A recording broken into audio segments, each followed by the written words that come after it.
Shalom Bapak Ibu Saudara yang terkasih dalam Tuhan Yesus Kristus. Sebentar kita akan memulai ibadah online pada pagi hari ini.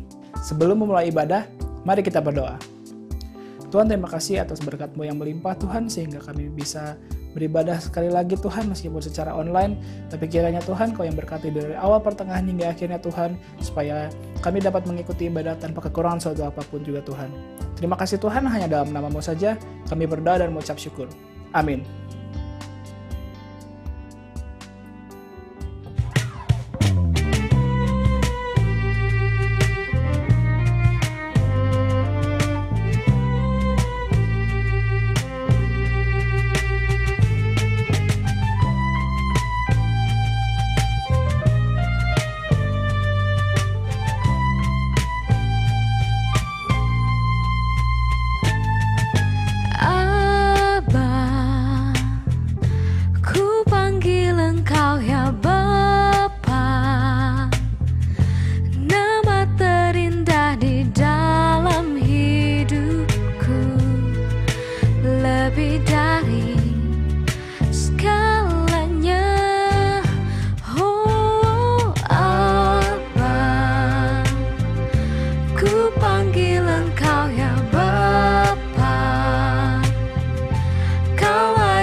Kami kembali mengundang Bapak Ibu Saudara sekalian untuk dapat mengikuti ibadah online GBCRC setiap hari Minggu pukul 10.15 pagi yang linknya akan dibagikan di grup WhatsApp. Dan bagi Bapak Ibu Saudara sekalian yang rindu untuk memberikan persembahan, perpuluhan, dan kontrak gedung, dapat dimasukkan ke rekening berikut.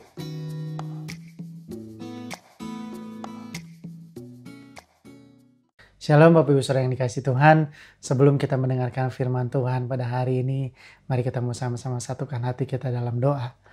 Bapa yang dalam surga, kami bersyukur buat hari ini. Terima kasih buat kebaikan Tuhan yang selalu Engkau berikan buat kami, sehingga kami ada tanpa suatu kurang apapun, semua karena anugerah Tuhan yang besar dan luar biasa yang Engkau selalu berikan hari demi hari kepada setiap kami ya Tuhan.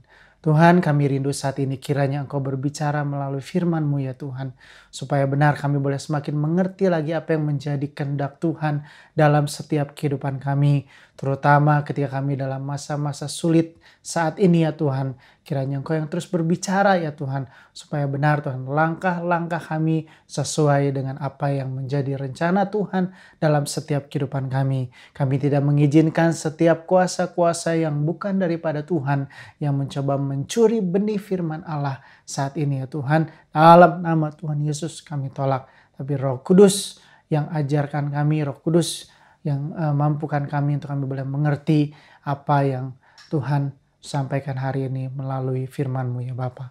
Terima kasih Tuhan, kami siap mendengarkan firman Tuhan hanya di dalam nama Tuhan Yesus. Mari yang percaya katakan amin. Shalom Bapak Ibu Saudara yang dikasihi Tuhan. Kita bersyukur kalau hari ini kita masih bisa menikmati ibadah walaupun secara online. Tapi saya yakin dan percaya bahwa kuasa Tuhan tidak pernah dibatasi oleh ruang dan waktu. Tapi kuasa Tuhan hadir ketika kita memiliki kerinduan yang lebih lagi akan Dia. Dan saya yakin dan percaya bahwa saudara saat ini memiliki kerinduan, kehausan dan kelaparan akan firman Tuhan. Karena firman itulah yang menguatkan setiap kita. Yang kita butuhkan hari-hari ini ketika kita dalam masa-masa yang sukar, masa-masa yang sulit, yang kita butuhkan adalah firman Tuhan. Karena firman Tuhan yang menerangi setiap kegelapan jalan kita. Firman Tuhanlah yang menuntun setiap hidup kita. Sehingga kita mengerti apa yang menjadi rencana Tuhan dalam setiap kehidupan kita.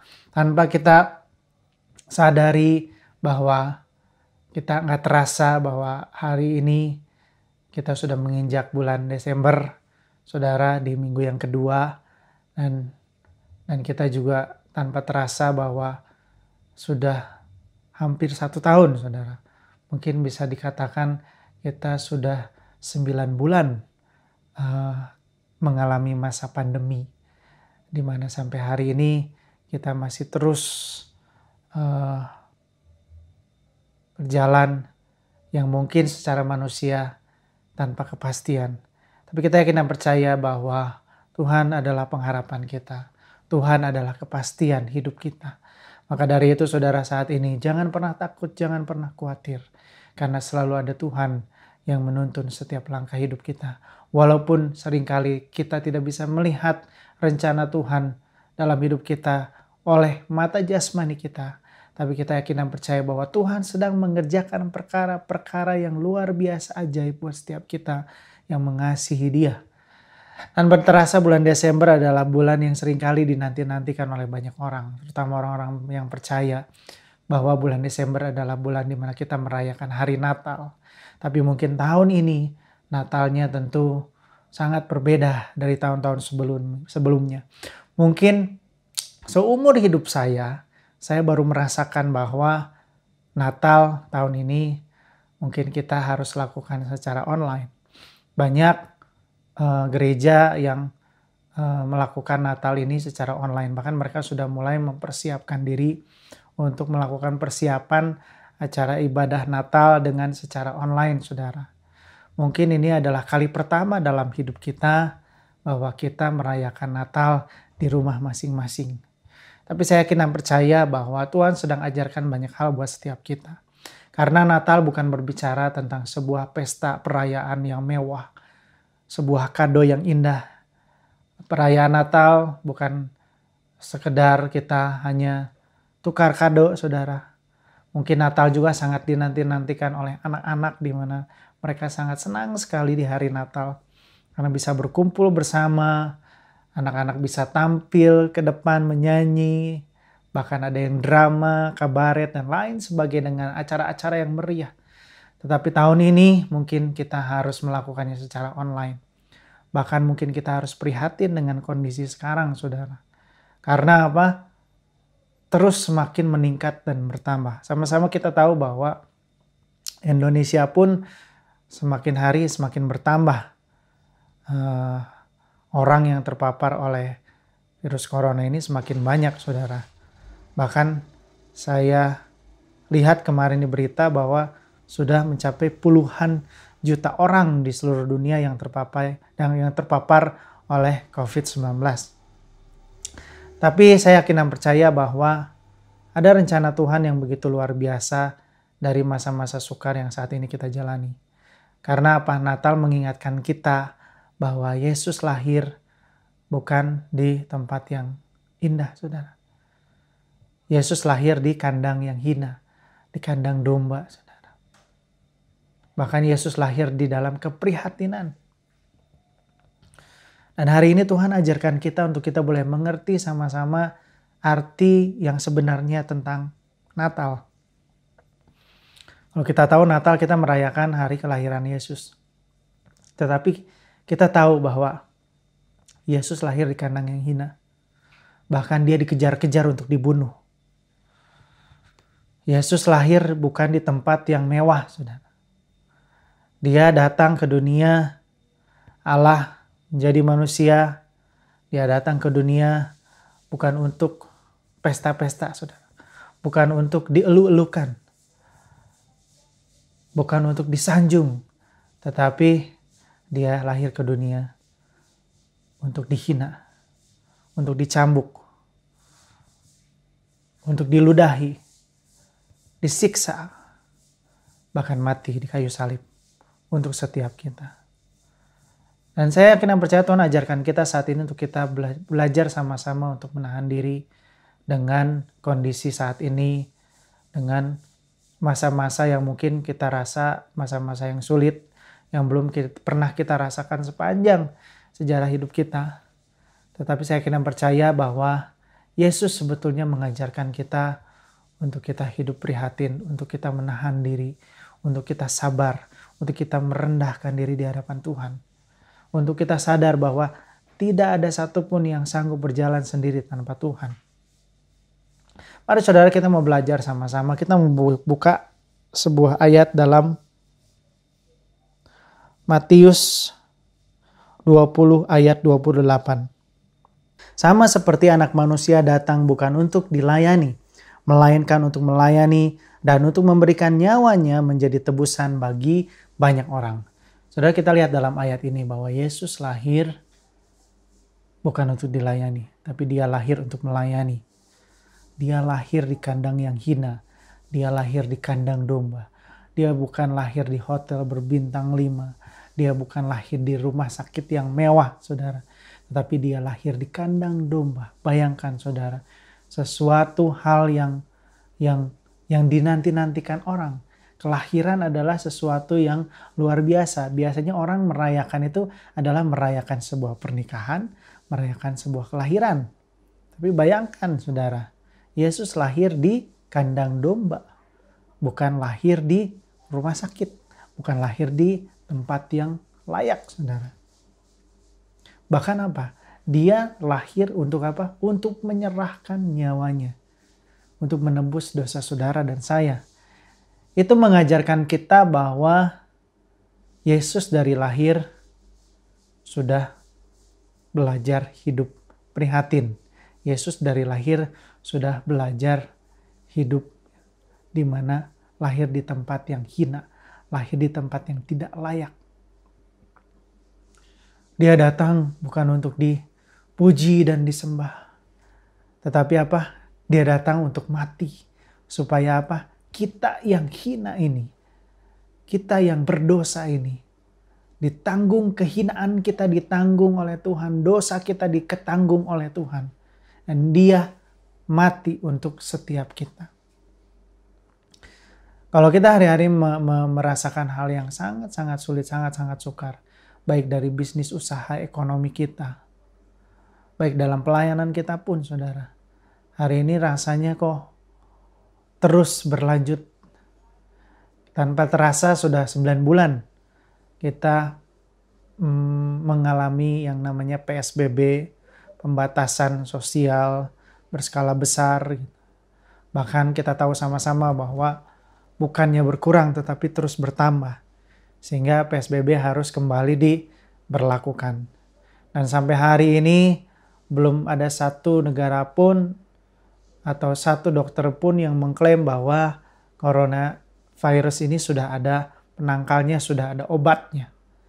Yang saat ini diuji klinis adalah vaksinnya, saudara, untuk mencegah, tetapi bukan penangkalnya, bukan obatnya.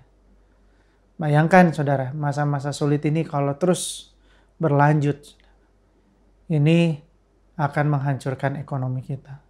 Kita nggak tahu ke depannya seperti apa. Tetapi yang kita tahu bahwa Tuhan mengizinkan ini terjadi supaya Tuhan menggenapi rencananya. Kita nggak tahu apa yang menjadi rencana Tuhan dalam setiap kehidupan kita. Tapi yang pasti adalah di balik penderitaan, di balik kematian Yesus ada kebangkitan. Dan kebangkitan melambangkan sebuah kemenangan di mana umat manusia boleh diselamatkan dari dosa, dari kegelapan. Dan saya yakin dan percaya di balik kesusahan dan kesukaran kita ada kemuliaan Tuhan yang menanti dalam hidup saudara dan saya. Dan kita harus berpegang teguh kepada iman kita. Bahwa kita harus terus berjalan dengan iman. Ada rencana Tuhan yang besar yang Tuhan sedang kerjakan buat kita. Buat bangsa ini, bahkan buat seluruh dunia.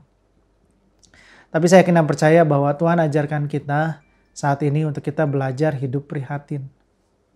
Bagaimana tidak? Usaha kita, ekonomi kita, banyak orang yang di PHK, banyak usahanya yang jatuh. Bahkan saya dengar perusahaan terbesar, KFC di Indonesia yang dipegang oleh PT Gelail mengalami kerugian sekitar 230 miliar, saudara. Bayangkan, saudara, mengalami kerugian sebesar itu. Banyak tempat-tempat yang tutup, banyak usaha-usaha yang tutup karena memang tidak ada pembeli, karena memang bisnisnya turun, saudara, ngedrop. Tapi saya yakin dan percaya bahwa ada rencana Tuhan yang luar biasa. Mungkin kita berpikir bahwa sedih sekali, kita menangis mungkin, kita merayakan Natal, yang biasanya Natal adalah perayaan yang besar, perayaan yang luar biasa. Kita di gereja, kita merayakan bersukacita bersama-sama dalam sebuah acara yang luar biasa. Ada drama, ada anak-anak nyanyi, ada tukar kado, hadiah, dan sebagainya. Ada sukacita yang luar biasa. Tapi hari ini banyak gereja memutuskan untuk merayakan Natal secara online, saudara. Artinya kita di rumah masing-masing. Tidak pernah terbayangkan sedikit pun oleh kita, bahkan oleh saya sendiri tidak pernah terbayangkan untuk kita boleh merayakan Natal tahun ini dengan cara yang seperti ini. Tapi saya yakin dan percaya justru Tuhan sedang mengajarkan. Kalau kita bicara soal Natal tentang kelahiran Yesus, justru kita diingatkan tentang lahirnya Yesus secara prihatin. Di mana dia lahir di kandang yang hina. Dia lahir di kandang domba. Kita melihat, saudara, kisah Abraham. Di mana dia meninggalkan kenyamanannya. Untuk dia mengikuti apa yang menjadi perintah Allah. Apa yang menjadi rencana Allah dalam hidup dia. Dia meninggalkan kenyamanannya. Dia bukan orang yang biasa. Keluarga Abraham adalah keluarga yang kaya. Dia punya segalanya pada saat itu. Tetapi dia mengorbankan semuanya, meninggalkan semuanya untuk mengikuti apa yang menjadi perintah Tuhan dalam hidupnya. Dia disuruh pergi. Dia disuruh pergi ke tempat yang tidak tahu kemana. Kalau saudara dan saya disuruh pergi nggak tahu kemana. Dan kita tidak membawa apa-apa. Kita hanya membawa apa yang kita punya. Kita bawa bekal dan sebagainya. Tapi kita tidak tahu bahwa bekal ini cukup sampai kapan. Dan kemana kita akan pergi. Tetapi Abraham belajar mau taat. Dia belajar mau taat. Tuhan menyuruh Abraham pergi ke tempat yang akan ditunjukkan. Tuhan tidak menyebut kemana dan negeri seperti apa. Tetapi Tuhan hanya menyebut pergi ke tempat yang akan ditunjukkan. Kita buka Kejadian 12 ayat yang pertama. Berfirmanlah Tuhan kepada Abram, pergilah dari negerimu dan dari sanak saudaramu dan dari rumah bapamu ini ke negeri yang akan kutunjukkan kepadamu.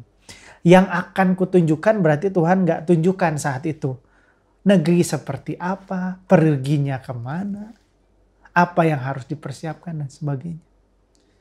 Tetapi Abraham mau ikut. Dia mau meninggalkan kenyamanannya. Dia mau meninggalkan semua apa yang dia miliki di tanah kelahirannya, di tempat kediamannya. Tapi dia mau pergi mengikuti apa yang menjadi rencana Tuhan dalam hidupnya. Tidak mudah saudara meninggalkan kenyamanan. Kalau saudara disuruh pergi meninggalkan rumah, meninggalkan banyak hal gitu. Bahkan mungkin keluarga, mungkin saudara disuruh pergi ke tempat yang saudara nggak tahu. Saudara disuruh pergi ke kota yang nggak tahu kotanya seperti apa.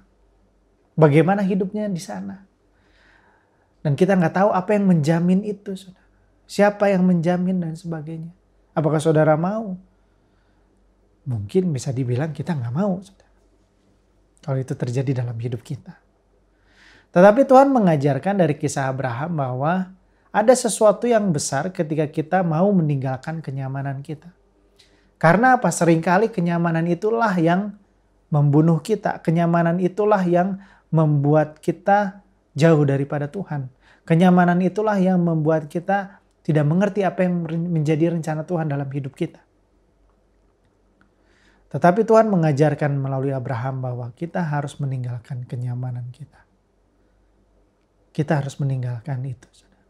Karena apa? Ada rencana Tuhan yang luar biasa. Yang Tuhan sediakan. Ada rencana Tuhan dalam hidup Abraham yang Tuhan taruh. Rencananya apa adalah? Abraham akan menjadi bangsa yang sangat besar. Tuhan akan menjadikan dia bangsa yang sangat-sangat besar. Dan apa yang Abraham lakukan? Dia mengikuti perintahnya. Gak mudah, saudara. Tetapi Abraham pergi sesuai apa yang diperintahkan Tuhan. Namun, saudara, ketika dia pergi, Tuhan mengadakan perjanjian dengan Abraham. Tuhan mengadakan perjanjian dengan Abraham. Perjanjian Tuhan tidak cuma berbicara tentang kepentingan Allah, tetapi juga kepentingan Abraham. Kalau bicara soal rencana Tuhan, seringkali mungkin kita berpikirnya bahwa rencana Tuhan adalah berbicara tentang kepentingan Allah, berbicara tentang kepentingannya Tuhan, bukan kepentingan kita. Tapi kita mau lihat, saudara, kita mau baca dalam ayat yang pertama sampai dengan ayat yang ke-6. Kejadian 12 ayat yang pertama sampai dengan ayat yang ke-6. Saudara. Saya bacakan. Berfirmanlah Tuhan kepada Abram, pergilah dari negerimu dan dari sanak saudaramu dan dari rumah bapamu ini ke negeri yang akan kutunjukkan kepadamu. Aku akan membuat engkau menjadi bangsa yang besar dan memberkati engkau serta membuat namamu masyhur dan engkau akan menjadi berkat. Aku akan memberkati orang-orang yang memberkati engkau dan mengutuk orang-orang yang mengutuk engkau. Dan olehmu semua kaum di muka bumi akan mendapat berkat. Lalu pergilah Abram seperti yang difirmankan Tuhan kepadanya dan Lot pun ikut bersama-sama dengan dia. Abram berumur 75 tahun ketika ia berangkat dari Haran. Abram membawa Sarai istrinya dan Lot dan anak saudaranya dan segala harta benda yang didapat mereka dan orang-orang yang diperoleh mereka di Haran. Mereka berangkat ke tanah Kanaan lalu sampai di situ. Abram berjalan melalui negeri itu sampai ke suatu tempat dekat Sikem yakni pohon terbantin di More. Waktu itu orang Kanaan diam di negeri itu. Saudara, kita lihat di ayat yang kedua, saudara. Aku akan membuat engkau menjadi bangsa yang besar dan memberkati engkau serta membuat namamu masyhur dan engkau akan menjadi berkat. Artinya apa, saudara? Ada barter. Tuhan melakukan perjanjian dengan Abraham. Ketika engkau meninggalkan tempat kediamanmu, aku akan memberkati engkau. Aku akan membuat engkau menjadi bangsa yang besar. Artinya apa? Seringkali janji Tuhan itu nyata ketika kita meninggalkan kenyamanan kita. Janji Tuhan itu nyata ketika kita mengalami kesulitan, ketika kita mengalami masalah, ketika kita mengalami sakit, ketika kita mengalami jalan buntu, saudara. Seringkali janji Tuhan itu nyata. Ketika kita meninggalkan kenyamanan, Tuhan mengadakan perjanjian dengan kita. Sama seperti Abraham. Abraham pada saat itu masih bernama Abram. Abram, kau harus pergi. Ketika engkau pergi, aku akan menjadikan engkau bangsa yang besar. Ada perjanjian ketika kita mau meninggalkan kenyamanan kita, saudara. Bukan berarti saat ini engkau harus meninggalkan pekerjaanmu, engkau harus meninggalkan rumahmu, engkau harus meninggalkan keluargamu. Bukan, saudara. Tapi seringkali Tuhan izinkan kita untuk kita mengalami pergumulan. Tuhan izinkan kita untuk kita mengalami masalah, mengalami masa-masa sulit. Karena apa? Ada janji Tuhan yang mau digenapi dalam hidup kita. Amin. Sama seperti Abraham. Tuhan mengadakan perjanjian kepada Abraham. Dan setelah Tuhan mengadakan perjanjian, Abraham berangkat dari rumahnya dan Tuhan mengadakan perjanjian dengan Abraham.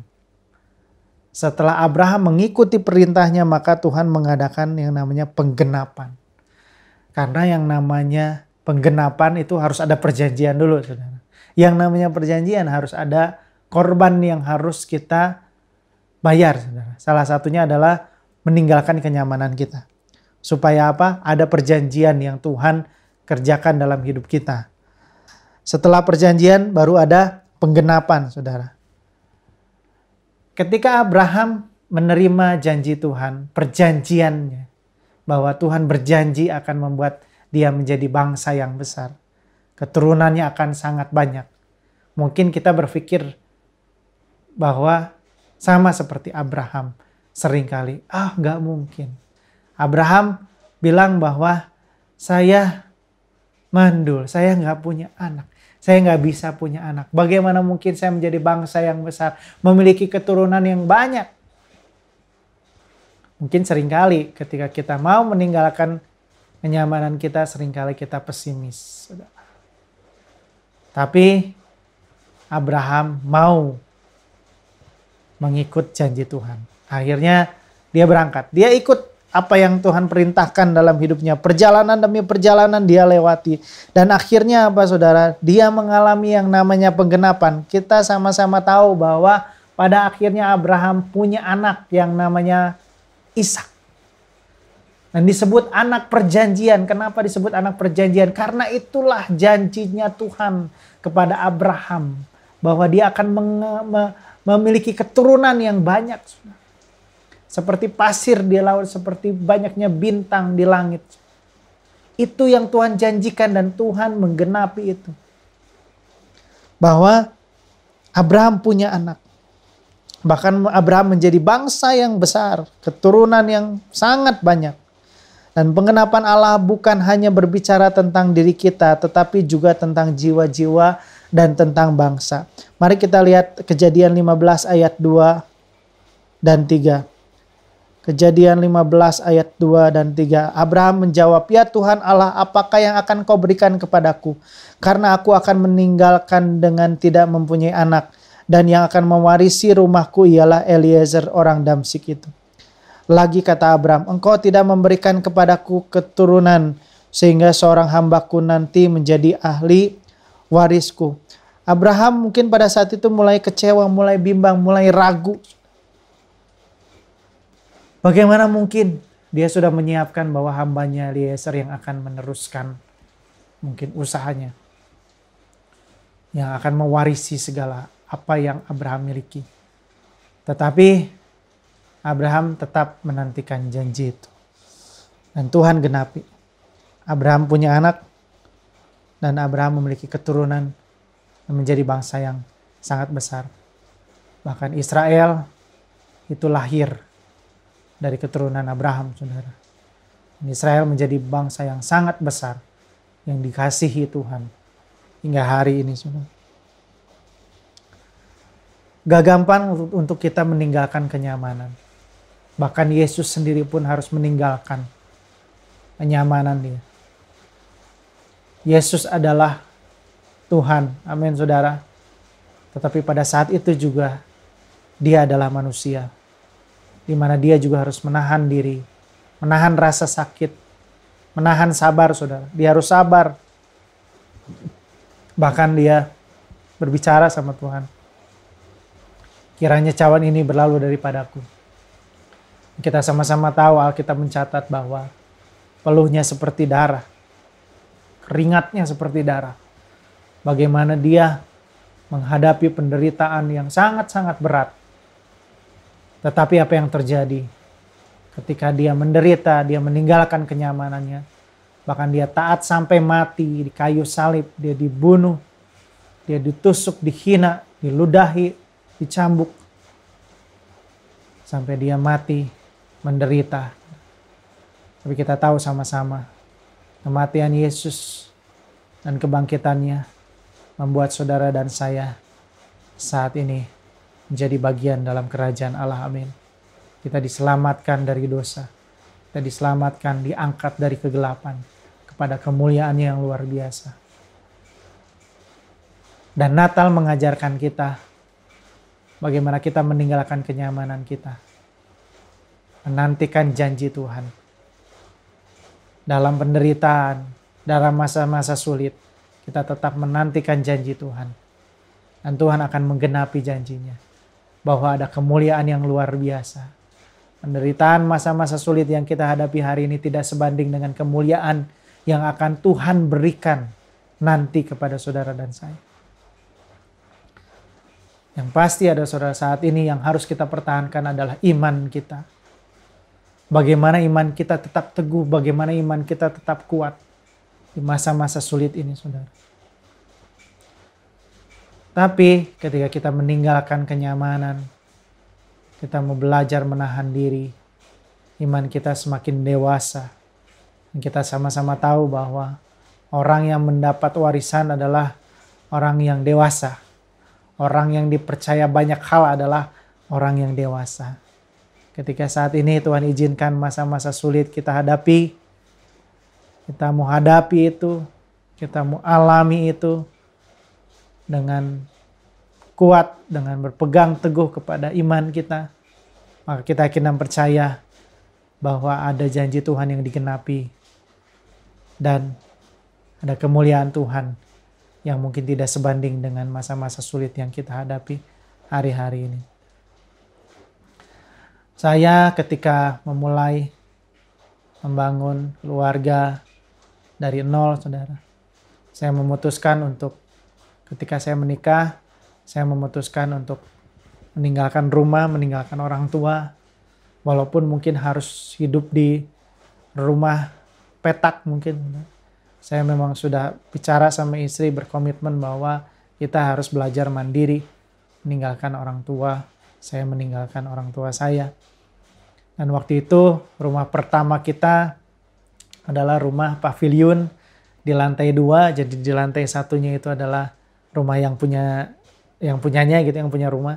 Dan di atasnya adalah rumah kita. Itu rumah petak yang sangat-sangat kecil gitu, tapi kita mau belajar. Saya dan istri tidak membawa apa-apa, saudara. Kita tidak punya apa-apa di rumah itu, bahkan dari nol, dari gak punya apa-apa, kursi tidak ada, itu TV juga hanya monitor komputer. Nah, saya punya monitor komputer yang kebetulan memang bisa jadi TV. TV-nya itu, dan juga gak punya kasur. Kasur pun itu dapat warisan dari mami mertua saya. Itu kasur orang tua. Mungkin banyak yang bilang kalau nikah itu kasur dan isi kamar itu harus baru. Gak boleh katanya. Harus baru. Supaya bawa hoki dan lain-lain. Banyak orang berbicara seperti itu. Tapi waktu itu kita benar-benar prihatin, kita tidak punya apa-apa. Dan di situ saya belajar. Memang itu keinginan saya. Saya mau belajar hidup mandiri dari nol. Puji Tuhan, ketika saya menjalani itu, kita menjalani itu dengan penuh sukacita. Kadang kita mengalami banyak pergumulan. Kadang kita makan enak, kadang kita makan sederhana, saudara. Tapi justru yang penting adalah sukacita yang melimpah buat saya dan keluarga. Banyak kemurahan Tuhan yang Tuhan nyatakan dalam kehidupan saya dan istri. Bahwa Tuhan pelihara begitu luar biasa. Hingga hari ini Tuhan nyatakan, Tuhan genapi janjinya. Bahwa anak cucunya tidak akan pernah meminta-minta. Tidak akan pernah terjatuh sampai terantuk. Bahkan sehelai rambut pun Tuhan tahu. Sehelai rambut yang jatuh dari kepala kita Tuhan tahu, saudara. Setiap tetesan air mata kita Tuhan tahu. Tuhan ajarkan saya untuk saya hidup mandiri. Sampai akhirnya kita mulai menyicil kelengkapan rumah kita. Ada juga yang beberapa mereknya Casio, saudara tahu Casio orang. Jadi dikasih sama orang itu. Puji Tuhan. Tuhan menyatakan kebaikannya melalui banyak orang. Yang akhirnya kita punya rumah yang kecil, tapi sederhana, tapi penuh dengan sukacita. Penuh dengan pengalaman yang luar biasa. Penuh dengan pengalaman di mana kebaikan Tuhan begitu nyata dalam hidup saya dan istri. Kita pernah mengalami yang namanya di dompet cuman ada uang 10.000, 5.000, saudara. Kita harus makan seadanya gitu, yang penting ada beras gitu, yang penting kita makan Indomie pakai cengek gitu ya. Hujan-hujan itu buat kita sangat nikmat dan sukacita. Sampai hari ini Tuhan nyatakan kebaikan Tuhan luar biasa. Artinya apa? Ketika kita tidak mau meninggalkan kenyamanan kita, janji Tuhan tidak akan pernah digenapi. Kalau saya mungkin gak mau belajar hidup sederhana dan prihatin, meninggalkan rumah saya untuk saya menyatu dengan istri, mengalami yang namanya hidup dari nol seperti apa, mungkin saya tidak akan mengalami kenikmatan janji Tuhan. Yang namanya janji Tuhan itu ngeri-ngeri sedap. Ngeri-ngeri ketika kita benar-benar terpuruk, gak tahu harus bagaimana. Tiba-tiba mujizat Tuhan terjadi dalam hidup kita. Banyak kemurahan yang kita alami. Itu hal yang sangat luar biasa yang tidak pernah bisa kita nilai dengan apapun juga, saudara. Mari saudara, hari ini kita mau belajar bahwa kita mau belajar untuk bersukacita dan bersyukur atas masa-masa sulit yang kita hadapi. Kita harus belajar prihatin, harus belajar hidup sederhana, harus belajar menahan sabar, harus belajar menahan diri, saudara. Tetapi kita yakin dan percaya, ketika kita mau meninggalkan kenyamanan kita, ada janji Tuhan yang akan digenapi untuk saudara dan saya. Kita tahu sama-sama dalam kisah Alkitab ketika Yunus menolak untuk meninggalkan kenyamanannya. Tuhan sudah perintahkan Yunus untuk pergi ke Niniwe menyampaikan pesan Tuhan. Tapi Yunus pada saat itu tidak mau. Siapa yang akan mendengarkan saya? Berbicara di hadapan banyak orang. Di mana kota Niniwe adalah bisa disebut kota yang banyak dosanya, kota yang banyak pelanggarannya, kejahatannya di situ. Tetapi Yunus memilih untuk kabur. Dia mencari kenyamanan sendiri. Dia pergi dari Tuhan. Apa yang terjadi? Akhirnya Yunus dimakan ikan besar. Makan ikan besar, dimakan ikan besar. Mengalami banyak persoalan. Dibuang dari kapal. Sehingga dia harus menjalani hidupnya di dalam perut ikan yang besar. Dan akhirnya apa? Dia mengerti bahwa ada rencana Tuhan. Tuhan akan pakai dia.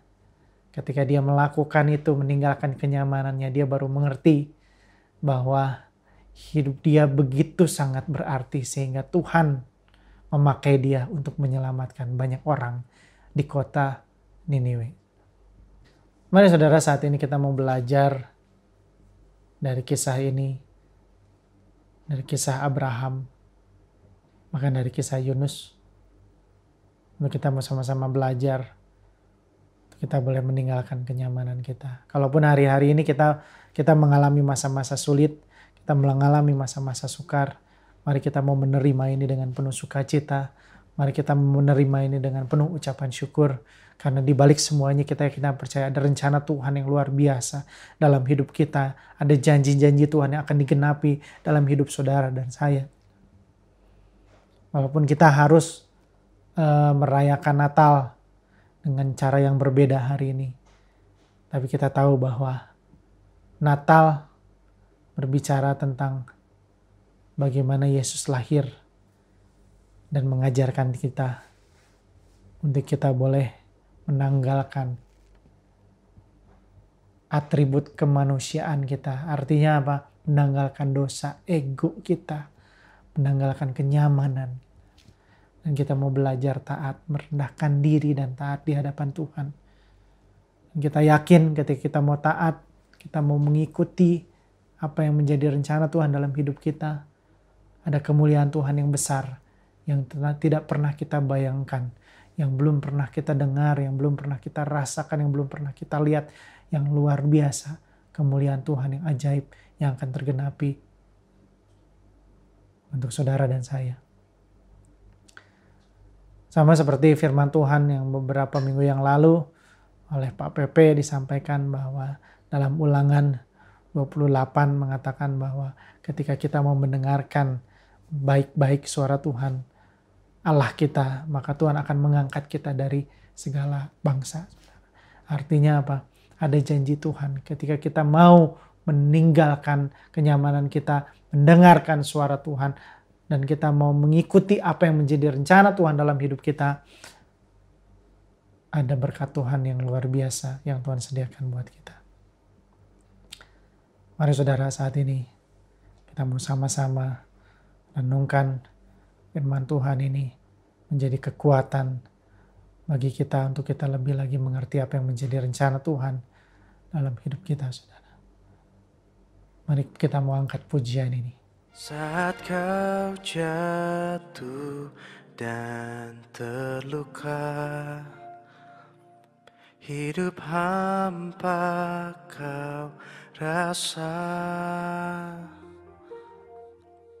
Jangan pernah takut dan menyerah, karena aku pernah merasakannya.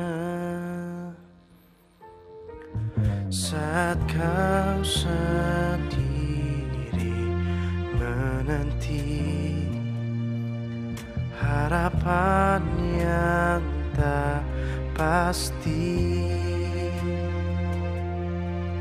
janganlah kau bimbang menjalani, karena semua pernah aku lalui. Bulu yang patah terkulai takkan pernah dipatahkan, sungguh yang pudar nyalanya takkan pernah dipadamkan. Sadarilah bahwa kau takkan pernah sendiri. Ada Yesus yang selalu peduli.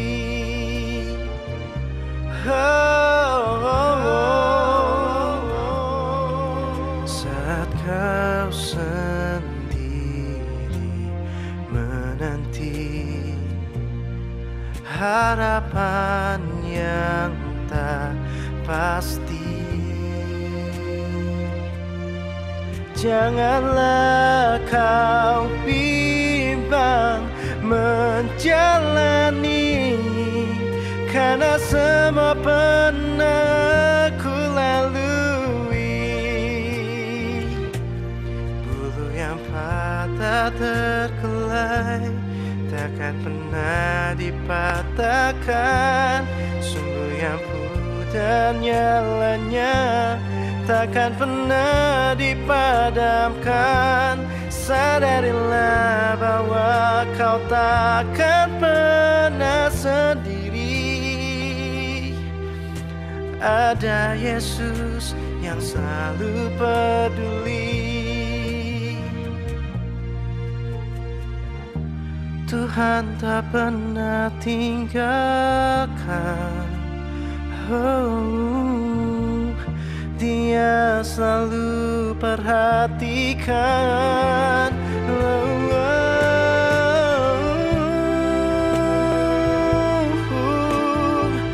Takkan pernah dipatahkan. Takkan pernah dipadamkan. Sadarilah bahwa kau tak pernah sendiri. Bulu yang patah terkulai takkan pernah dipatahkan. Sumbu yang pudar nyalanya takkan pernah dipadamkan. Sadarilah bahwa kau tak pernah sendiri. Sadarilah bahwa kau tak pernah sendiri. Sadarilah bahwa kau takkan pernah sendiri. Ada Yesus yang selalu peduli. Ada Yesus yang selalu peduli. Yesus selalu peduli.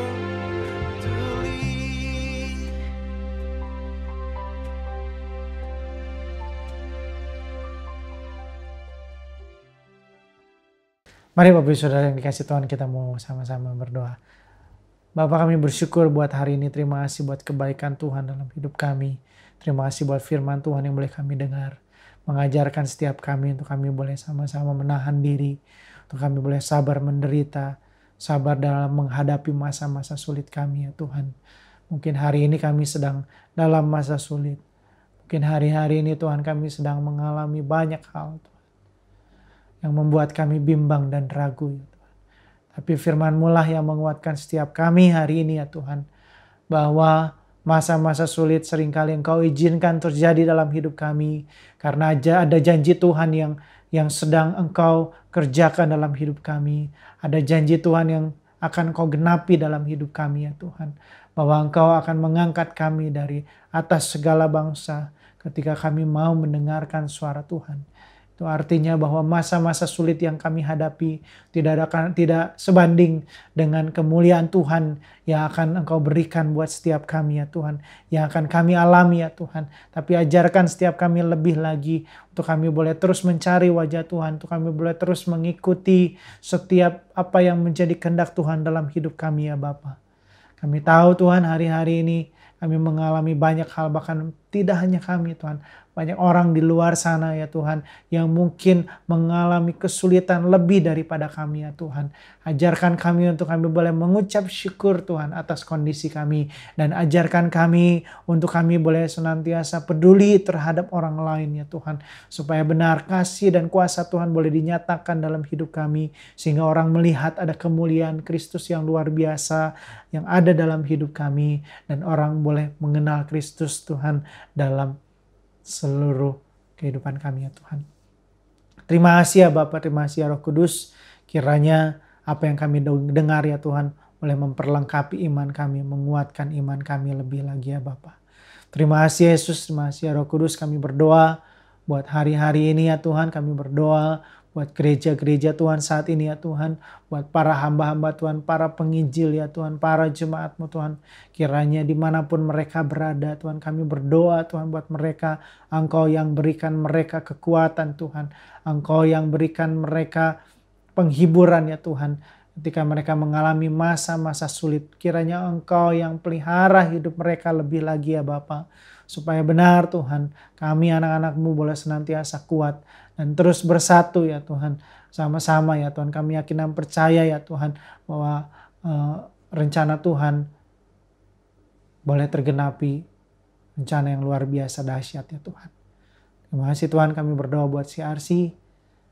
Kalaupun Tuhan mayoritas tahun ini kami menjalani ibadah di rumah kami masing-masing, tapi kerinduan kami tahun depan ya Tuhan, Engkau boleh izinkan kami untuk kami boleh beribadah bersama-sama ya Tuhan. Kembali Tuhan di gereja kami di BTC ya Tuhan. Ini kerinduan kami ya Tuhan.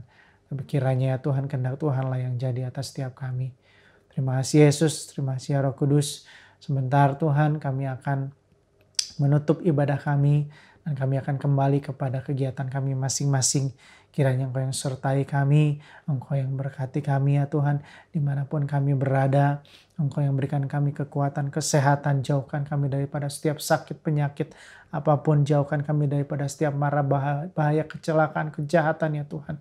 Tapi kiranya berkat Allah lah yang terus mengikuti setiap kami, ada kasih kuasa Tuhan yang terus melingkupi setiap kami sehingga kami boleh melewati hari demi hari dengan penuh kemenangan ya Bapa. Dan kami mohon berkat yang daripada Tuhan. Mari saudara kita angkat kedua tangan kita dan kiranya berkat yang daripada Allah Bapa, cinta kasih daripada Tuhan Yesus, pimpinan kekuatan daripada Roh Kudus tetap menyertai kami semua mulai saat ini sampai Tuhan Yesus datang kedua kalinya. Hanya di dalam nama Tuhan Yesus mari yang percaya katakan amin. Selamat hari Minggu, Tuhan Yesus memberkati. Sekian ibadah kita pada pagi hari ini. Tetap jaga kesehatan, tetap bersuka cita. Selamat hari Minggu, Tuhan Yesus memberkati.